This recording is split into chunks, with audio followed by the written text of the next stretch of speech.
So, hello my dear students and welcome back to my channel Mathematics in Easy Way. Myself Aman Arora and I have 9 years of experience in teaching mathematics. So बेटा last video में हमने किया था definite integration के कुछ some special method, जो कुछ methods हैं ट्रिग्नोमेट्री के बेस के ऊपर थे, कुछ सिंपल्स भी थे आपके। मैंने आपको स्टार्टिंग लेक्चर में बताया था इंटीग्रेशन के कि दो तरह की इंटीग्रेशन होती है, एक है डेफिनेट इंटीग्रल या एक डेफिनेट इंटीग्रेशन, दूसरी है इनडेफिनेट इंटीग्रेशन या इनडेफिनेट इंटीग्रल। जो पहला टॉपिक था दैट इज इनडेफिनेट इंटीग्रल, वो हमने कर लिया है। इनडेफिनेट इंटीग्रल्स या इनडेफिनेट इंटीग्रेशन भी बोल सकते हो। इसमें हमने काफी कुछ पढ़ा, इंटीग्रेशन के अलग अलग मेथड्स पढ़े, ठीक है ना, सब्स्टिट्यूशन के मेथड पढ़े, फिर हमने इंटीग्रेशन बाय पार्ट्स पढ़ा, पार्शियल फ्रैक्शन पढ़ा, कुछ स्पेशल मेथड्स पढ़े। तो वो सब किसका पार्ट था? इनडेफिनेट इंटीग्रल्स का। अभी हमारा जो प्रेजेंट टॉपिक है दैट इज डेफिनेट इंटीग्रल्स या डेफिनेट इंटीग्रेशन भी इसे हम बोल सकते हैं। तो ये मैंने पहले हेडिंग दे रखी है डेफिनेट इंटीग्रल, ये है पहला लेक्चर, उसका लेक्चर 1। तो हमने जो चीज पढ़ी है इनडेफिनेट इंटीग्रल हमने पढ़ रखी है।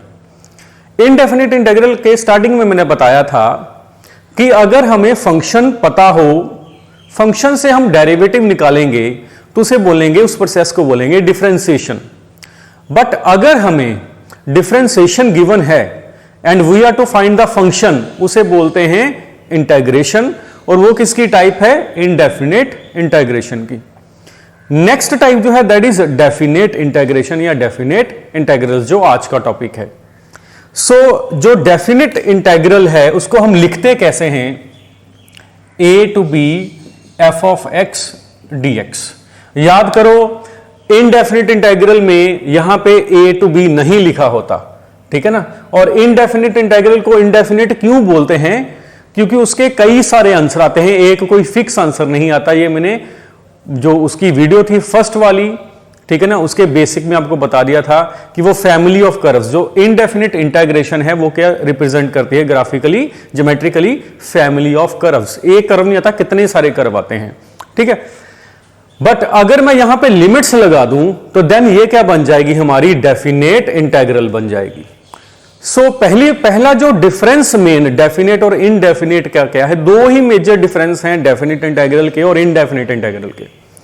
पहला जो डिफरेंस है वो क्या है कि इनडेफिनेट इंटीग्रल का जो आंसर आता है वो भी एक फंक्शन ही होता है, ठीक है ना, चाहे वो x का फंक्शन हो प्लस कांस्टेंट हो। बट जो डेफिनेट इंटीग्रल है उसकी जो आउटपुट है, जो उसका आंसर आएगा, वो एक नंबर आएगा।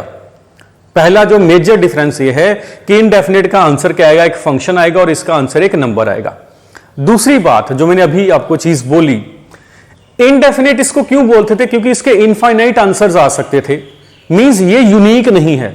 इनडेफिनेट इंटीग्रेशन यूनिक नहीं था, उसका आंसर एक सिंगल नहीं आता, क्योंकि हमने प्लस कांस्टेंट c किया होता है, तो c की वैल्यू डिफरेंट अगर हम फिलअप कर देंगे तो हमारे डिफरेंट आंसर्स आ जाएंगे, ठीक है। But in case of definite integrals इसका एक ही सिंगल आंसर आएगा। तो दूसरा जो डिफरेंस है वो क्या है कि इनडेफिनेट इंटीग्रेशन में आंसर यूनिक नहीं होता है, इसमें आंसर यूनिक होता है। तो यही मेजर दो डिफरेंस है आपके डेफिनेट इंटीग्रेशन में और इनडेफिनेट इंटीग्रेशन में। तो यहां पे डेफिनेट इंटीग्रल क्या है? सबसे पहले ये तो आपका इंटीग्रेंड है, जो हमने पहले भी पढ़ा था। इंटीग्रेंड क्या है? वो फंक्शन जिसकी हमने इंटीग्रेशन करनी है। और dx क्या है? वो वाला वेरिएबल जिसके विद रिस्पेक्ट टू हमने इंटीग्रेशन करनी है। सिंपल, ठीक है। और ये जो a है दिस इज लोअर लिमिट, क्या है? लोअर लिमिट है। And b this is upper limit. तो इनको हम लिमिट्स बोलते हैं, लोअर लिमिट और अपर लिमिट। तो इसका जो आंसर आएगा वो एक नंबर आएगा। और ग्राफिकली ज्योमेट्रिकल सिग्निफिकेंस जो है, इसको कैलकुलेशन करना भी बताऊंगा अभी मैं आपको। जो ग्राफिकल मीनिंग है इसका, ग्राफिकल मीनिंग कि इंटीग्रेशन कर रहे हैं हम a to b f of x d x, इसका ग्राफिकल मतलब क्या है? Area under curve.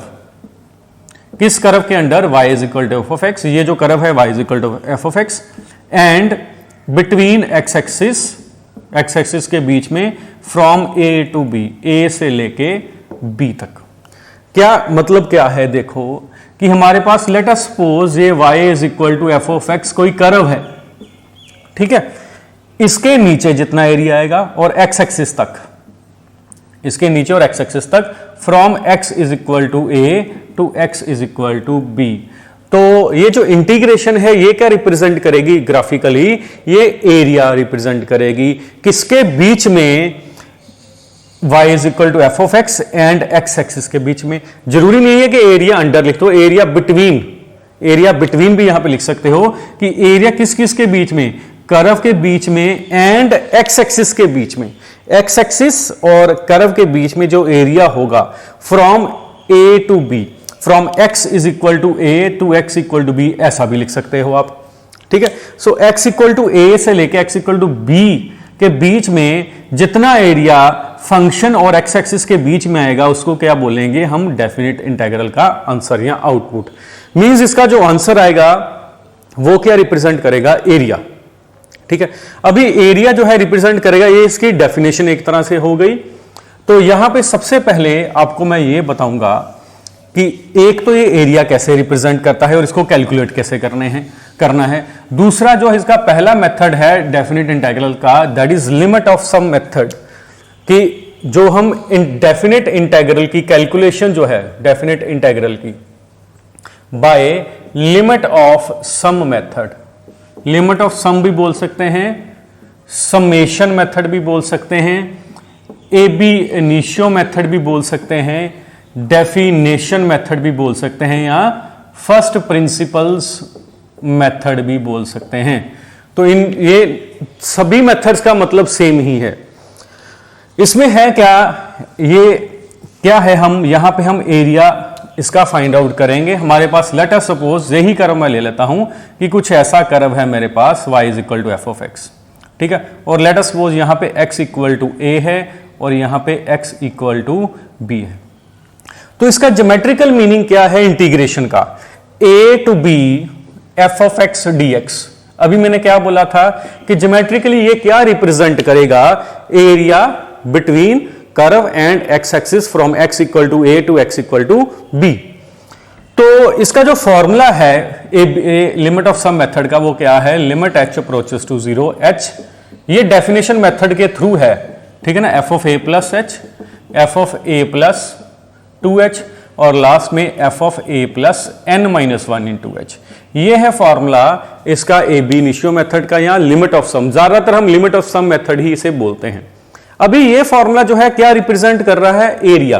कैसे रिप्रेजेंट कर रहा है ये फॉर्मूला, कैसे है उसकी मैं आपको डेरिवेशन बताता हूं, बड़ी इजी है, 3-4 मिनट का काम है, ध्यान से समझना। हमारे पास लेट अस सपोज ये मैंने कर्व तो ड्रा कर दिया आपका, ठीक है ना, तो ये कर्व है एक y is equal to f of x, ये मानता curve y is equal to f of x curve है, ठीक है, और a से लेके हमने b तक जाना है और ये एरिया जो है कैलकुलेट करना है। और ये फॉर्मूला आया कैसे वो मैं आपको बताने जा रहा हूं। मैं क्या करूंगा, ये जो पूरा का पूरा इंटरवल है a से लेके b तक, इसको छोटे छोटे पार्ट्स में डिवाइड कर दूंगा, छोटे छोटे पार्ट्स में डिवाइड कर दूंगा, ठीक है। इसको आगे लेके जाओ तो ये भी छोटे छोटे पार्ट्स हो जाएंगे ऐसे, ठीक है, ये चीज हो जाएगी। तो ये सभी जो पार्ट्स हैं, ये जो सभी पार्ट्स हैं इनकी हाइट h लिख दो कि ये जो डिस्टेंस है ये भी h है, ये डिस्टेंस ये भी h है, ये डिस्टेंस ये भी h है, ये भी h है डिस्टेंस, ये h है और ये भी h है और ये भी h है डिस्टेंस। ये सारे डिस्टेंस कितने हैं, h हैं, ठीक है। ये x इक्वल टू a से स्टार्ट हो रहा है, लेट अस सपोज ये o पॉइंट है, o रहने देते हैं, o ओरिजिन मान लेते हैं, ठीक है, ये a पॉइंट मान लेते हैं और ये b पॉइंट मान लेते हैं, क्लियर। तो लेट अस सपोज ये P1 पॉइंट है, इसको मैं अभी रब कर दिया, सिर्फ आपके समझाने के लिए था।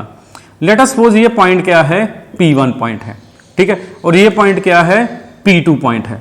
और जो P1 पॉइंट है, क्योंकि ये यहां तक तो डिस्टेंस OA डिस्टेंस कितना है, A है, OA डिस्टेंस कितना है, A है, और OB डिस्टेंस कितना है, B है, ये ओरिजिन से हमने मेजर किया, ठीक है। तो जो P1 मान लेते हैं यहां पे कि P1 पॉइंट फिर कितना हो जाएगा, क्योंकि ये हाइट HH की है तो क्या आ जाएगा, a प्लस एच, क्या आ जाएगा, a प्लस एच। वैसे ही P2 क्या आ जाएगा, a प्लस 2h। अगला जो P3 आएगा वो क्या आ जाएगा, a plus 3h, simple.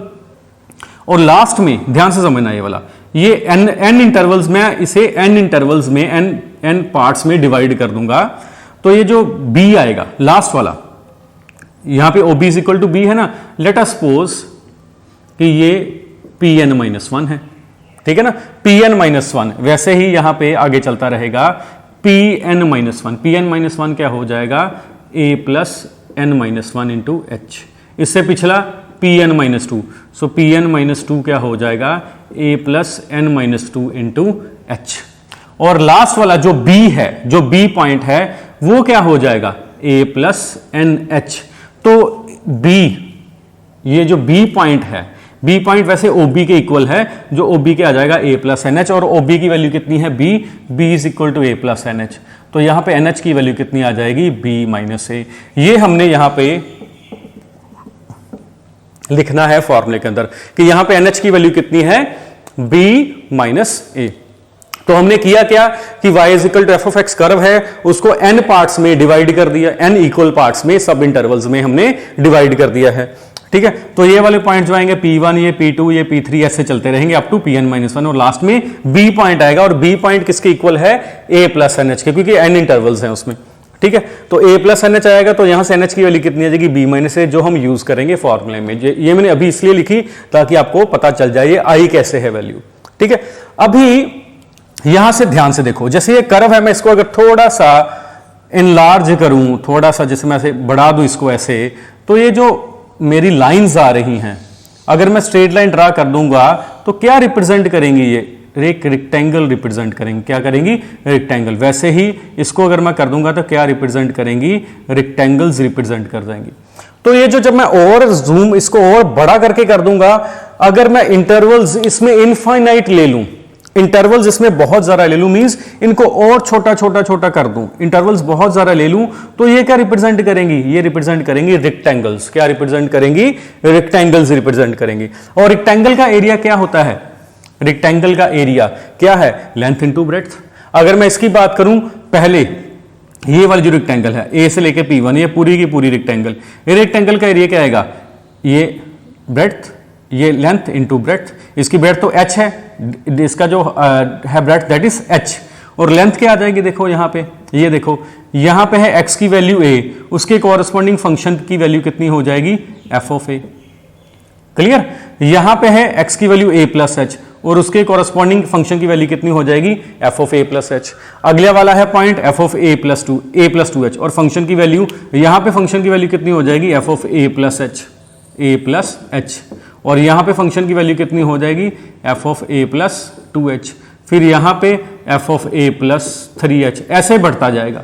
Means हमारे पास क्या बनेगा, एक a पॉइंट, x की वैल्यू a है और y की वैल्यू f ऑफ a है, फिर x की वैल्यू a प्लस h है और y की value f of a plus h है, फिर x की वैल्यू a प्लस 2h है और y की value f of a plus 2h है, ऐसा है। तो ये जो रेक्टेंगल पहली वाली बनेगी, इसका एरिया क्या आएगा, ये h into f of a, means length into breadth. तो पहले का एरिया क्या आ जाएगा, h into f of h, ये आ जाएगा पहली वाली रेक्टेंगल का एरिया। अब दूसरी रेक्टेंगल जो है ये वाली जो रेक्टेंगल है, इसका एरिया क्या आ जाएगा, देखो इसका एरिया आ जाएगा h into f of a plus h, h into f of a plus h। फिर अगली का सिमिलरली यहां पे h into f of a plus 3h, h into a plus 2h आ जाएगा। तो लास्ट में ये जाता जाता कहां तक चला जाएगा, ये लास्ट वाली रेक्टेंगल आ जाएगी आपकी। तो यहां पे ये कितना है, a minus n minus 1, a plus n minus 1h, तो ये क्या आ जाएगा लास्ट में h into f of a plus n minus 1 into h। ये सभी एरियाज को हमने कर लिया प्लस। अभी यहां से देखो ये h की लिमिट कहां से आई, पहली बात है ये एरिया आ गया इसका, है ना, इनमें से h कॉमन निकाल दो, क्या आ जाएगा f of a plus f of a plus h plus f of a plus 2h, तो लास्ट में F of a plus n minus 1 into h, ये चीज आ गई। अभी यहां से देखो, यहां से ध्यान से देखना कि h की वैल्यू कितनी है, यहां से b minus a upon n, ये है। अगर मैं इंटरवल्स बहुत ज्यादा कर दूं, मैंने बोला था यहां पे इंटरवल्स अगर बढ़ा दूंगा, अगर इसको मैं जूम करता, मतलब इंटरवल्स बहुत ज्यादा छोटे छोटे, इससे भी छोटे छोटे इंटरवल्स रख लूं, ऐसे ऐसे बिल्कुल करीब करीब इंटरवल्स रख लूं, बिल्कुल छोटे छोटे, तो अगर मैं इनफाइनाइट इंटरवल्स रखूंगा, अगर इनफाइनाइट इंटरवल्स रखूंगा तो h की वैल्यू क्या हो जाएगी, 0, क्योंकि ये b भी कांस्टेंट है, a भी कांस्टेंट है, कांस्टेंट अपॉन इन्फिनिटी क्या आ जाएगा 0। सो यहाँ पे लिमिट h की क्या चली जाएगी 0, तो ये क्या आ जाएगा एरिया के बराबर आ जाएगा। तो और ये एरिया कैसे लिखेंगे हम, a टू b इंटीग्रेशन साथ में dx। तो स्टार्टिंग में मैंने ये भी बोला था कि इंटीग्रेशन का मतलब क्या होता है, जोड़ना, प्लस करना, तो हम यहीं पे प्लस ही कर रहे हैं, वी आर डूइंग समेशन, ठीक है ना। सो इंटीग्रेशन को हम समेशन भी बोल सकते हैं। तो ऐसे ये फॉर्मूला आया है। सिंपली हम करेंगे क्या कि y is equal to f of x, हमारे पास कोई भी कर्व है बच्चे, कोई भी कर्व है, y is equal to f of x, उसे हम n छोटे छोटे इंटरवल्स में तोड़ देंगे, a से स्टार्ट होंगे b तक जाएंगे, और ये हाइट h है सभी में, और अगर ये a वैल्यू है और इसकी वैल्यू y की कितनी आ जाएगी एफ ऑफ ए, अगली वैल्यू अगर a प्लस एच है तो दूसरी कितनी आ जाएगी F of A plus H, ये a प्लस टू एच है तो फंक्शन की value F of A plus 2h। तो ये रेक्टेंगल्स का एरिया प्लस करते जाओ, रेक्टेंगल का एरिया कैसे आएगा, लेंथ इनटू ब्रेड्थ करके, सभी रेक्टेंगल्स का एरिया प्लस कर दो और लिमिट h की 0 लगा दो। लिमिट h की क्यों 0 लगाएंगे, क्योंकि हमने जब इनफाइनाइट इंटरवल्स लेंगे तब ही ये रेक्टेंगल्स बनेंगे, अदरवाइज तो रेक्टेंगल्स बनेंगे नहीं। रेक्टेंगल्स कब बनेंगे, जब हम एक बड़े बड़े छोटे इंटरवल्स लेंगे, फिर ये रेक्टेंगल्स के लगभग इक्विवेलेंट आएंगे, ठीक है।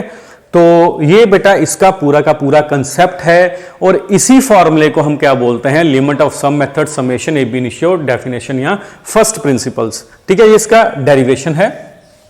तो मेन फॉर्मूला ये है, और मैं अभी डायग्राम वगैरह रब कर रहा हूं यहां से। तो मेन फॉर्मूला यही है जो मैंने लिखा हुआ है बेटा यहां पे। एक फॉर्मूला और होता है, दैट इज उसे हम वॉलीज मेथड भी बोल देते हैं, वॉलीज मेथड।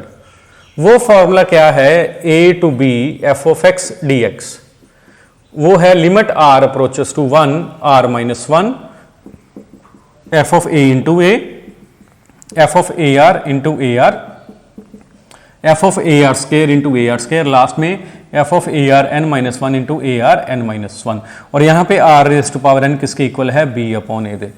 और ये मेथड हम कब यूज करते हैं, जब x की जो भी पावर होगी ना, ये जो पावर है x की पावर, अगर ये पावर ग्रेटर देन 3 होगी, या नेगेटिव पावर होगी, या फिर फ्रैक्शन होगी, फ्रैक्शन में चाहे वो पॉजिटिव पावर है चाहे वो नेगेटिव पावर है, तब हम ये वाला मेथड यूज करेंगे। अगर तो 3 तक की पावर है फिर हम पहले वाला मेथड, अगर पावर x की 3 से ज्यादा हो जाएगी या नेगेटिव हो जाएगी या फ्रैक्शन में पॉजिटिव या नेगेटिव होगी, फिर हम सेकंड वाला method that is Wallis method use करेंगे, इसको कैलकुलेट करने का थ्रू डेफिनेशन। क्लियर। और इसमें बेटा कुछ फॉर्मूले यूज होते हैं हमारे जनरली, जैसे सम ऑफ n नेचुरल नंबर्स का फॉर्मूला 1 + 2 + 3 अप टू n का क्या फॉर्मूला है, n × n + 1/2। दूसरा स्केयर का 1 square 2 square 3 square up to n square, ये क्या फॉर्मूला होता है, n × n + 1 2n + 1 डिवाइड में 6। तीसरा क्यूब का formula 1 cube 2 cube 3 cube up to n cube, ये फॉर्मूला क्या है, पहले वाले का ही स्क्वायर है बेटा, ठीक है, ये पहले वाले का ही स्क्वायर आ जाता है। ये फॉर्मूला ज्यादातर यूज होगा, या फिर आपका ज्योमेट्रिक प्रोग्रेशन का जीपी का formula some of n terms का, ठीक है ना, वो हमने पहले पढ़ा हुआ a × r raise to power n - 1 upon r - 1, अगर रेशो ग्रेटर देन 1 है तो, अगर रेशो लेस देन 1 है तो a 1 - r raise to power n upon 1 - r, ये हमने सीक्वेंट सीरीज में पढ़े हुए हैं, ठीक है। और जो फॉर्मूला इसमें यूज होगा दैट इज साइन या कोसाइन सीरीज का, ठीक है, मैं आपको ये रब कर देता हूं, फिर मैं आपको बताता हूं वो फॉर्मूला क्या है, फॉर्मूला साइन और कोसाइन का। ये मैंने आपको 3 बता दिए कि सम ऑफ n नेचुरल नंबर का, सम ऑफ स्क्वायर्स का और सम ऑफ क्यूब्स का। और क्या यूज होते हैं फॉर्मूले, लेट अस सपोज मेरे पास कुछ ऐसा है कि एंगल साइन की सीरीज है कोई, ठीक है, साइन ऑफ अल्फा है plus sine of alpha plus h है, sine of alpha plus 2h है, लास्ट में sine of alpha plus n - 1 into h है। मीन्स जो साइन के सारे एंगल्स हैं वो किस में है, AP में है, अरिथमेटिक प्रोग्रेशन में है। तो इसका जो फॉर्मूला होता है वो क्या है, sine of first angle plus last angle by 2 sine of n into difference by 2 divide में साइन डिफरेंस बाय 2, जितना एंगल्स का डिफरेंस होगा, मींस जो कॉमन डिफरेंस है हमारा। तो इसके हिसाब से फर्स्ट एंगल कितना है इसका अल्फा, लास्ट एंगल कितना है alpha plus n - 1 into h, पूरे के डिवाइड में 2 साइन अल्फा इंटू डिफरेंस कितना है h का, पूरे के डिवाइड में n इंटू h, तो यहां पे क्या है h/2 2 साइन डिफरेंस बाय 2। तो अल्फा प्लस अल्फा 2 अल्फा हो जाएगा, 2 अल्फा, तो कितना आ जाएगा sine of 2 alpha plus n minus 1 into h by 2 sine n h by 2 divide में साइन एच बाई 2। तो अगर मैं अलग अलग 2 डिवाइड कर दूं तो क्या हो जाएगा, alpha plus n minus 1 by 2 into h sine n into h by 2 divide में साइन h बाई 2, ये फॉर्मूला आ जाएगा। अगर यहां पे साइन की जगह पे कोसाइन की सीरीज हो, यहां पे कॉज लगा हो सभी जगह पे साइन की जगह पे, तो यहां पे बेटा सिर्फ कॉज आएगा, बाकी साइन ही रहेगा। यहां पे कॉज आ जाएगा, यहां पे कॉज आ जाएगा, यहां पे कॉज आ जाएगा, बाकी सब साइन ही रहेगा। Mean sine n into difference by 2 ये यही रहेगा, और डिवाइड में साइन डिफरेंस बाय 2 ये भी यही रहेगा। एक ये फॉर्मूला हम इन क्वेश्चंस में बहुत ज्यादा यूज करते हैं। ये कब अप्लाई होगा, जब साइन या कोसाइन के एंगल्स जो हैं वो एपी में होंगे, अरिथमेटिक प्रोग्रेशन में होंगे, फिर हम यूज कर सकते हैं, अदरवाइज नहीं। तो ये है बेटा आपका लिमिट ऑफ सम मेथड, जिसे हम डेफिनेशन मेथड भी बोल देते हैं, एब इनिशियो मेथड या फर्स्ट प्रिंसिपल मेथड भी बोल देते हैं। अब इसके बेस के ऊपर क्वेश्चन करते हैं। लेट अस सपोज कि ये मेरे को बोल दे कि इंटीग्रेशन इसकी करो लिमिट ऑफ सम से 1 to 2, late us suppose x dx है, इसकी हमने इंटीग्रेशन करनी है, ठीक है, via limit of sum method. Limit of sum method जो हमने अभी पढ़ा है। तो सबसे पहले यहां से कंपैरिजन करो तो फंक्शन की वैल्यू कितनी है, x है, a की वैल्यू 1 है और b की वैल्यू 2 है, ठीक है। बाय सबसे पहले मैं क्या लिखूंगा, by limit of sum method. ये मैं पहला मेथड डिस्कस कर रहा हूं आपको कि पहला मेथड है क्या, लिमिट ऑफ सम मेथड है क्या, अभी सेकंड पे भी आते हैं हम अभी, ठीक है। So by limit of sum method क्या है कि a to b f of x dx, ये किसके इक्वल आ जाएगा, limit h approaches to 0 h into f of a plus f of a plus h plus f of a plus 2h और last में a plus n minus 1 into h। ये है formula आपका, ठीक है। आप यहां पे ऐसा करो, एफ ऑफ एक्स की वैल्यू कितनी है, x, यहां पे एफ ऑफ a निकाल दो। अभी a और b की वैल्यू, n की वैल्यू सबसे लास्ट में पुट करेंगे। a F of a, x की जगह पे a पुट कर दो, फिर F of a plus h निकाल दो, x की जगह पे a plus h, right side में भी F of a plus 2h निकाल दो, x की जगह पे a प्लस 2h, लास्ट में F of a plus n minus 1h निकाल दो, x की जगह पे a plus n minus 1 into h आ जाएगा। ये चीजें हमारी आ गई। So therefore a to b F of x, अभी सिर्फ मैंने फंक्शन की वैल्यू फिल की है, a और b की वैल्यू अभी नहीं फिल की, वो भी करूंगा सिंप्लीफाई करने के बाद, ठीक है, वो लास्ट में करेंगे तो सबसे इजी रहेगा। लिमिट h अप्रोचेस टू 0, यहां पे h आ जाएगा, एफ ऑफ a की value a, F of a plus h की value a plus h, F of a plus 2h की value a plus 2h, F of a plus 3h क्या हो जाएगा, a प्लस 3h, लास्ट में a plus n minus 1 into h। तो ये देखो यहां पे जो आएगी सीरीज अंदर, यहां पे सीरीज मेरे को अलग अलग करनी पड़ेगी। जैसे ये देखो a है, a प्लस a कितने टाइम्स है, n टाइम्स है। फिर उसके बाद दूसरी वाली h 2h 3h, लास्ट में n minus 1h, h 2h 3h, last में n माइनस 1 इंटू h आ जाएगा। तो यहां पे a को n टाइम्स ऐड करेंगे तो क्या हो जाएगा, n इंटू a। यहां से बेटा h कॉमन निकाल दो तो क्या आ जाएगा, 1 प्लस 2 प्लस 3, लास्ट में n माइनस 1।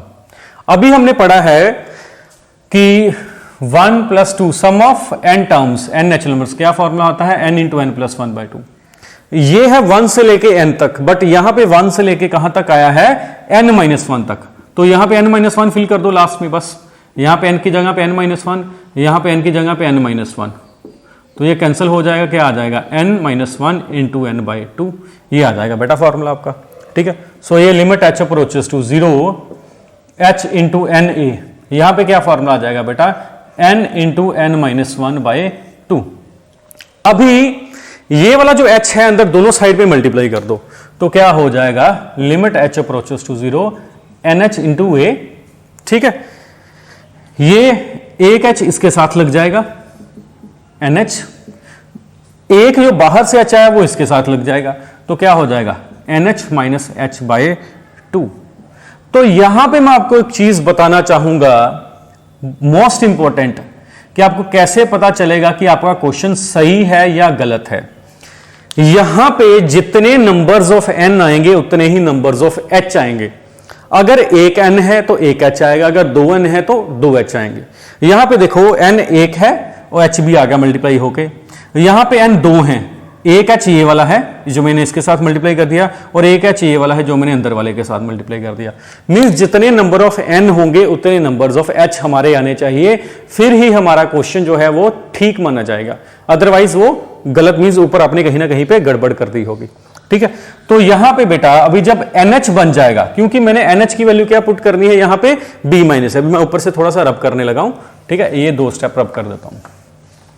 तो NH की वैल्यू क्या पुट करते हैं बेटा यहां पे B माइनस ए। इसके बाद जब आपका NH बन जाएगा, जब बाहर वाला H आप अंदर मल्टीप्लाई कर लोगे, उसके बाद क्या करोगे, पुट कर दोगे NH को B माइनस ए, और अभी वैल्यू B और A की वैल्यू फिल कर दो, B की वैल्यू 2, A की वैल्यू 1। ठीक है, और A की वैल्यू कितनी पुट कर दोगे आप, 1 है, और B की वैल्यू 2 इस एक्सप्रेशन में।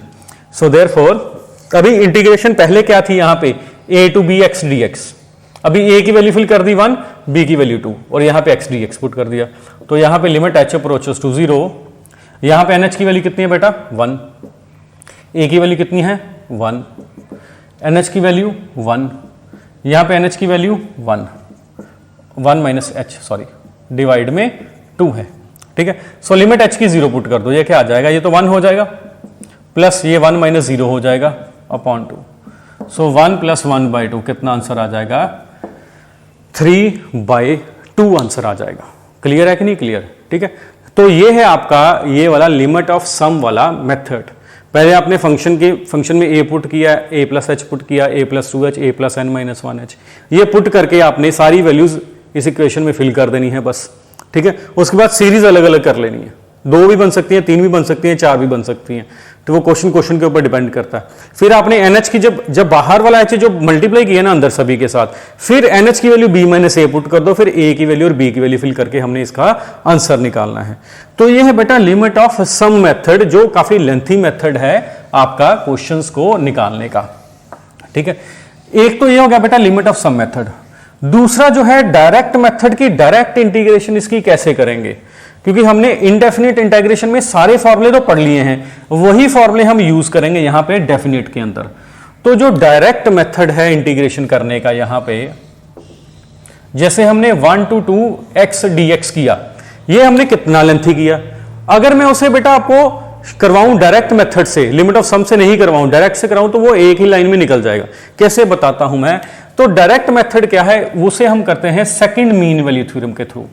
Second mean value theorem, second mean value theorem क्या बोलती है हमारी कि a to b f of x dx किसके इक्वल होता है, f of b minus f of a। Questions ज्यादातर इसी के बेस के ही आते हैं आपके। ठीक है, a to b f of x dx, इसका मतलब क्या है कि आपने a to b f of x की इंटीग्रेशन करनी है, तो उसका आंसर क्या आएगा, f of b minus f of a। ये स्मॉल f है, दैट इज इंटेग्रेंड, ये है हमारा इंटेग्रेंड जिसकी इंटीग्रेशन करनी है, और ये है आपका इंटेग्रल या एंटी डेरिवेटिव जिसकी इंटीग्रेशन हो चुकी है। ठीक है, मींस करना क्या है, हमने सबसे पहले जो हमें इंटेग्रेंड गिवन है उसकी इंटीग्रेशन करनी है। जब उसकी इंटीग्रेशन कर ली है तो पहले अपर लिमिट फिल करनी है, ये अपर लिमिट है, माइनस फिर लोअर लिमिट पुट करनी है। मींस इंटीग्रेशन करके जो आपका आंसर आएगा उसमें अपर लिमिट माइनस लोअर लिमिट करनी है। ठीक है, तो वो आपका फाइनल आंसर आ जाएगा और एक डेफिनेट नंबर आएगा। ठीक है, जैसे लेट अस सपोज अभी हमने किया था ना 1 to 2, मैं एग्जांपल बताता हूं आपकी, 1 to 2x dx ये है। ठीक है, तो मेरे को x की इंटीग्रेशन पता है, x रेज़ टू पावर 1 की इंटीग्रेशन क्या है, x रेज़ टू पावर 2/2, ये पता मेरे को, इसको ऐसे लिखेंगे। ठीक है, ये लोअर लिखेंगे या अपर लिखेंगे। अभी क्या करेंगे, जब हमने इंटीग्रेशन कर दी उसके बाद ये जो फंक्शन आया है उसमें सबसे पहले अपर लिमिट पुट करेंगे, मींस 2 का स्क्वायर बाय 2, माइनस फिर लोअर लिमिट पुट करेंगे 1 का square by 2। Simple, upper limit minus lower limit, ये क्या हो जाएगा 4/2 माइनस 1/2, कितना आंसर आ जाएगा 3/2। वहां पे हमने एक बोर्ड को रब करने की जरूरत पड़ी थी, यहां पे एक ही लाइन में आंसर आ गया, दैट इज 3/2। वहां पे भी हमारा आंसर यही आया था, आंसर तो सेम आएगा, इसका आंसर सेम ही आएगा डेफिनेट का, इसका आंसर डिफरेंट नहीं आएगा। बट डायरेक्ट मेथड से जब हम करेंगे सेकंड मीन वैल्यू थ्योरम से, मींस पहले इंटीग्रेशन करेंगे, फिर अपर लिमिट फिल करेंगे, माइनस लोअर लिमिट फिल करेंगे, फिर तो एक ही लाइन में आंसर आ जाएगा। और एग्जांपल कर लेते हैं कि लेट अस सपोज इंटीग्रेशन के अंदर ऐसा हो 0 to 90 cos x dx। अभी cos x की इंटीग्रेशन क्या है, sin x। ये फॉर्मूले तो हमने पहले कर लिए हैं, ये 0 की जगह पे 0, ये π/2 की जगह पे π/2, तो क्या आ जाएगा sin π/2 माइनस sin 0, sin 90 की वैल्यू 1, sin 0 0। सो आंसर कितना आ जाएगा इसका, 1 आ जाएगा। और एग्जांपल देख लेते हैं, जैसे यहां पे है late us suppose 0 to 1 x dx, यहां पे हम इंटीग्रेशन में पार्ट्स लगा रहे हैं, ये u into v है, तो क्या हो जाएगा, फॉर्मूला क्या होता है, u as it is integration of v, ठीक है, ये 0 to 1 dx। या मैं सीधा ही कर दूं इंटीग्रेशन, ये देखो u एज इट इज है e रेस्ट पर x की इंटीग्रेशन e रेस्ट पर x, यहां पे लिमिट लगाएंगे, लोअर की जगह पे लोअर, ये अपर की जगह पे अपर, माइनस u की डिफरेंशिएशन, x की डिफरेंशिएशन 1 और e रेस्ट पावर x की integration e rest power x, फिर इनकी पूरे की इंटीग्रेशन। सो यहां पे लगा दो, ये क्या आ जाएगा 1 e रेस्ट पावर 1 माइनस ये 0 हो जाएगा। पहले अपर लिमिट पुट कर दो, x की जगह पे 1, x की जगह पे 1, माइनस लोअर लिमिट पुट करोगे तो ये 0 हो जाएगा बेटा एक्सप्रेशन, और e रेस्ट पावर x की integration e rest power x। Clear, तो यहां पे क्या आ जाएगा, e rest power 1 means e आ जाएगा, माइनस ये e रेस्ट पावर x की integration e rest power x 0 to 1। So e minus ये अपर लिमिट फिल कर दो, e rest power 1 minus e rest power 0, पहले अपर लिमिट माइनस फिर lower limit, सो e minus e plus e rest power 0 1, ये cancel होकर कितना answer आ जाएगा आपका, 1 आंसर आ जाएगा। क्लियर, तो कहने का मतलब ये है कि हमें जो फॉर्मूलेज ऑलरेडी पता हैं इनडेफिनिट इंटीग्रेशन के, वो फॉर्मूले लगाएंगे, जब वो फॉर्मूले लग जाएंगे फिर उसके बाद क्या करेंगे, अपर लिमिट माइनस लोअर लिमिट। तो ये है इसका सिंपल सा कंसेप्ट जब हम डायरेक्ट मेथड यूज करेंगे, ठीक है। डायरेक्ट मेथड में ही अगर लेट अस सपोज सब्स्टिट्यूशन के कुछ क्वेश्चन हो सकते हैं आपके, कि हमने किसी फंक्शन को सब्स्टिट्यूट करना है, मींस उसकी सब्स्टिट्यूट करके वेरिएबल चेंज करेंगे, वो कैसे करेंगे ये ध्यान से देखना पड़ेगा आपको, ठीक है। तो मैं आपको ये क्वेश्चन करवाता हूं इनडेफिनिट इंटीग्रल बाय सब्स्टिट्यूशन। अगर मेरे को कुछ क्वेश्चन सब्स्टिट्यूशन वाले आ जाए कि मेरे को सब्स्टिट्यूट करके फिर ही निकलेंगे, लेट अस सपोज कुछ ऐसा क्वेश्चन है इंटीग्रेशन के अंदर 0 to π/6 1 minus cos 3 theta into sine theta sine 3 theta into D theta. ये ध्यान से समझना, ये कौन सा फॉर्मूला हो सकता है, फंक्शन की पावर n साथ में उसका डेरिवेटिव का, ठीक है। अगर मैं इसको पुट करके करूं, यहां पे मैं किसको पुट करूंगा, 1 माइनस cos 3 थीटा को t पुट कर देता हूं। मैं सब्स्टिट्यूट के थ्रू इसलिए करवा रहा हूं कि आपको पता होना चाहिए कि जब सब्स्टिट्यूशन करेंगे तो हमने करना क्या है। सबसे पहले मैं बता देता हूं कि सब्स्टिट्यूशन में सबसे पहले एक फंक्शन को तो t पुट करेंगे, किसी भी फंक्शन को जो आपको लगेगा फिजिबल कि ये इसको t पुट करना चाहिए, जो हमने रूल्स पहले पढ़े हैं सब्स्टिट्यूशन के लास्ट में इनडेफिनिट इंटीग्रेशन में, ठीक है ना। तो वो जो रूल्स पढ़े हैं सब्स्टिट्यूशन के, वही रूल्स हमने यहीं पे अपनाने हैं। रूल सेम है, फॉर्मूले सेम है, बस लिमिट्स का चक्कर है यहां पे। तो जब हमने पुट कर देना है उसके बाद, क्योंकि हम थीटा को भी पुट कर रहे हैं न्यू वेरिएबल t में, तो पहले जो लिमिट्स लग रही हैं, ये जो लिमिट्स हैं 0 की, ये लिमिट्स किसकी हैं, 0 to π/6, ये है थीटा की लिमिट्स। तो अभी लिमिट्स, क्योंकि थीटा को t में कन्वर्ट कर रहे हैं, तो अब लिमिट्स किसकी लगनी चाहिए, फिर t की लिमिट्स लगनी चाहिए। तो लिमिट्स को भी हमने यहां पे चेंज करना पड़ेगा। मेन चीज ये है, दो ही चीजें हैं, एक तो फंक्शन को t पुट करो, फिर उसकी लिमिट्स चेंज करो, फिर उसकी इंटीग्रेशन कर दो, ठीक है ना। इंटीग्रेशन तो हमने करनी है, वो तो बेसिक है, उसने बोला हुआ इंटीग्रेशन करने को, तो इंटीग्रेशन तो करेंगे, बट मेन चीज ये है कि फंक्शन को पहले t पुट करो, जब t पुट कर लोगे उसके बाद लिमिट्स चेंज करो, लिमिट्स चेंज करने के बाद इंटीग्रेशन करो। जैसे यहां पे देखो, अब इसको डिफरेंशिएट अगर मैं करूंगा तो 1 की डिफरेंशिएशन तो 0, cos 3 थीटा की माइनस साइन 3 थीटा है ना, इज इक्वल टू टी की D T. So 3 sine 3 theta is equal to क्या आ जाएगा डी टी, और साइन 3 थीटा कितना आ जाएगा 1/3 डी टी। इसकी वैल्यू तो आ गई, इसकी वैल्यू तो आ गई। अभी लिमिट्स मेरे को चेंज करनी पड़ेगी, क्योंकि पहले जो डी थीटा लगा है तो ये लिमिट्स थीटा की हैं, तो मैंने अभी टी में चेंज कर रहा हूं, तो अभी लिमिट्स टी की आनी चाहिए। तो यहां पे देखो, सबसे पहले थीटा की लिमिट कितनी है, 0, when थीटा इक्वल टू 0, यहां पे थीटा 0 है, यहां पे 0 फिल कर दो, तो t की वैल्यू कितनी आ जाएगी, 1 माइनस cos 0, और cos 0 कितना है 1, सो t की लिमिट क्या आ जाएगी 0। when theta is equal to π/6 है, तो t कितना आ जाएगा 1 माइनस cos 3 इंटू π/6, तो ये कैंसिल हो जाएगा। 1 माइनस cos 90 कितना है 0, तो कितनी लिमिट आ जाएगी 1। सो देयरफॉर जो हमारी इंटीग्रेशन है, अभी ध्यान से समझना, पहले थीटा की लिमिट 0 है और उसके हिसाब से t कितना आ गया 0, अभी लिमिट 0 चलेगी नीचे, फिर थीटा की लिमिट जब π/6 थी और t की वैल्यू कितनी आ गई 1, तो यहां पे ऊपर कितनी आ गई 1 आ गई। मींस अभी हम वेरिएबल जब चेंज करेंगे तो लिमिट्स भी साथ में चेंज करेंगे, ठीक है। तो यहां पे t आ जाएगा और यहां पे 1/3 इंटू dt आ जाएगा। 1/3 बाहर निकाल दो, t dt, t की इंटीग्रेशन कर दो बेटा, ये क्या हो जाएगा t²/2। So upper limit 1/2 minus 0²/2 minus lower limit ये 1/2 माइनस 0, ये 1/3 इंटू 1/2, कितना आंसर आ जाएगा बेटा इसका 1/6 आंसर आ जाएगा। क्लियर है कि नहीं क्लियर? ठीक है, तो मेन चीज यही है कि फंक्शन को टी पुट करो, जब टी पुट कर दोगे आप उसके बाद लिमिट्स चेंज करो, जब लिमिट्स चेंज कर दोगे फिर उसके बाद हमने इंटीग्रेशन करनी है। और भी एग्जांपल्स कर लेते हैं इसमें, ये मैं रब करने जा रहा हूं अभी बेटा, ये सब्स्टिट्यूशन की ही एग्जांपल्स है। एक एग्जांपल हो गई, एक दो और कर लेते हैं एग्जांपल्स, आपको ज्यादा क्लियर हो जाएगा। ठीक है, लेट अस सपोज मेरे पास ऐसा क्वेश्चन है, इंटीग्रेशन के अंदर 0 to 1 sine inverse 2x upon 1 plus x square साथ में dx। अभी मेरे को साइन इनवर्स का फॉर्मूला तो पता नहीं है बेटा यहाँ पे कि इंटीग्रेशन होती क्या साइन इनवर्स की, क्योंकि अकेला इनवर्स फंक्शन हो या अकेला लॉग फंक्शन हो हम 1 से मल्टीप्लाई करते हैं, तो अगर मैं यहां से 1 से मल्टीप्लाई करूंगा तो वो क्वेश्चन बड़ा लेंथी हो जाएगा। उससे बेटर अप्रोच क्या करूंगा, यहां पे मैं पुट कर दूंगा, सब्स्टिट्यूट कर दूंगा x की वैल्यू। और हमने पहले भी पढ़ा है इस क्वेश्चन को, इनडेफिनेट में भी किया है, इनवर्स ट्रिग्नोमेट्री में भी किया है। यहां पे x की वैल्यू क्या पुट करेंगे, tan थीटा, ठीक है, और dx क्या हो जाएगा बेटा second square theta d theta. ये जो लिमिट्स हैं ये है x की लिमिट 0 to 1। अभी किसकी लिमिट चलेंगी फिर, थीटा की, क्योंकि x को चेंज कर रहे हैं थीटा में, तो अभी लिमिट्स भी किसकी आएंगी, थीटा की लिमिट्स आएंगी। सबसे पहले लोअर लिमिट, x की लिमिट क्या है यहाँ पे 0, यहां पे पुट कर दो, so therefore tan theta equal to 0, तो थीटा की वैल्यू कितनी आ जाएगी 0। दूसरी बार थीटा की वैल्यू कितनी है 1, सॉरी x की वैल्यू कितनी है 1, ये लोअर लिमिट पहले 0 फिर अपर लिमिट, x की वैल्यू 1 है तो tan थीटा, x की वैल्यू कितनी है tan थीटा है ना, tan थीटा की वैल्यू 1 और थीटा कितना आ जाएगा π/4 आ जाएगा।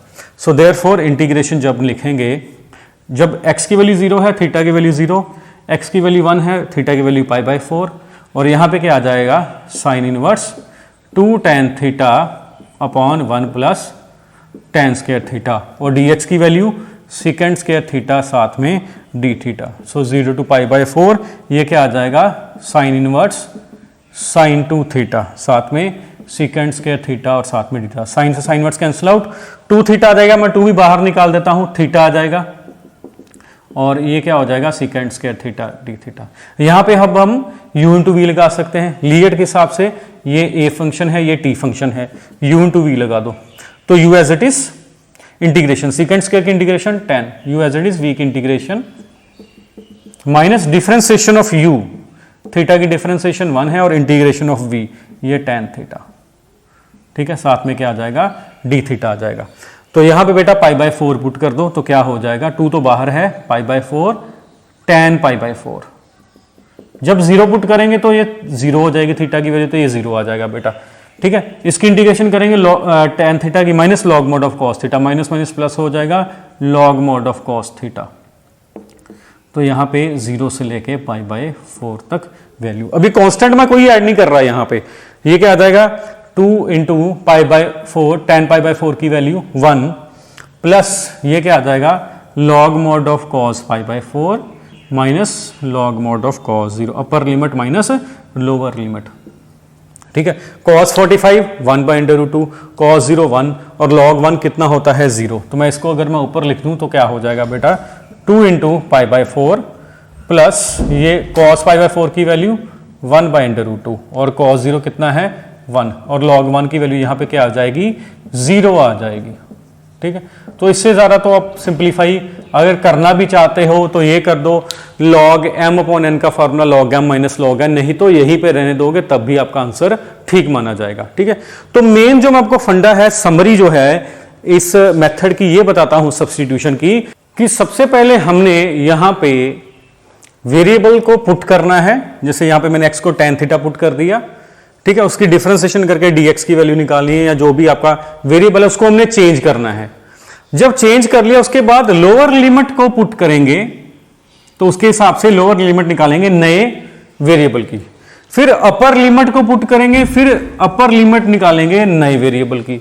मींस जो पहले वेरिएबल है उसकी लोअर लिमिट पुट करके नए वेरिएबल की लोअर लिमिट, और उसकी अपर लिमिट पुट करके नए वेरिएबल की अपर लिमिट। तो फिर हमने लिमिट्स पुट कर देनी है, उसकी वैल्यूज पुट कर देनी है, नया वेरिएबल आ जाएगा आपका, और आप इंटीग्रेशन करके उसका आंसर निकाल लोगे। तो ये है बेटा आज का टॉपिक। आज हमने बेसिक पढ़ा है कि डेफिनेट इंटीग्रल क्या है, लिमिट ऑफ सम मेथड क्या है, डायरेक्टली हम क्वेश्चंस को कैसे कर सकते हैं, और थ्रू सब्स्टिट्यूशन कैसे कर सकते हैं। तो ये मेन टॉपिक्स हैं इसके, जो स्टार्टिंग है इसका। तो आज का टॉपिक बेटे इतने ही हैं। अगर ये आपको लेक्चर पसंद आया है तो लेक्चर को लाइक जरूर करना और चैनल को सब्सक्राइब जरूर करना, ज़्यादा से ज़्यादा शेयर करना, ताकि सभी को ये इंफॉर्मेशन मिल सके। गुड बाय बेटा।